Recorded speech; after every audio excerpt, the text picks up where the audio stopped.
Wait wait ভাই, hero Alam কিন্তু আজ রিয়ামণিকে তালাক দিতে যাচ্ছে। এই জন্য বিভিন্ন জেলা থেকে কিছু নারী ভক্ত দুধ নিয়ে আসতেছে হিরো আলমকে গোসল করানোর জন্য।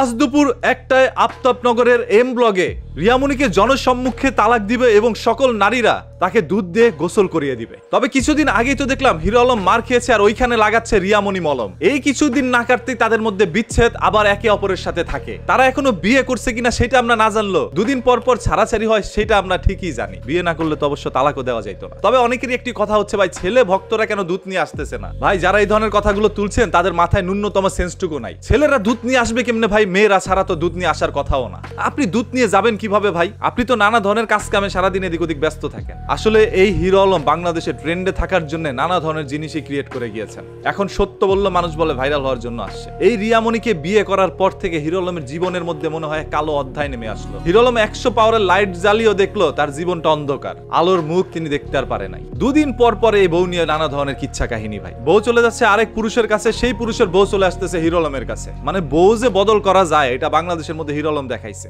মাঝে মাঝে চিন্তা হয় পুরো পৃথিবীটাই একটা নাট্যমঞ্চ আর বাংলাদেশ হচ্ছে সেটার সদর দপ্তর। মানে বাংলাদেশ থেকে পুরো পৃথিবীর রং তামাশাগুলো সৃষ্টি করা হয়। বাই দ্য ওয়ে, আজ দুপুর 1টার সময় হিরো আলম রিয়ামণিকে তালাক দিয়ে গোসল করতে যাচ্ছে দুধ দিয়ে। ছেলে ভক্তরা যদি যেতে চান এমনিতেই যেতে পারেন, আর মেয়ে ভক্তরা গেলে অবশ্যই দুধ নিয়ে যেতে হবে।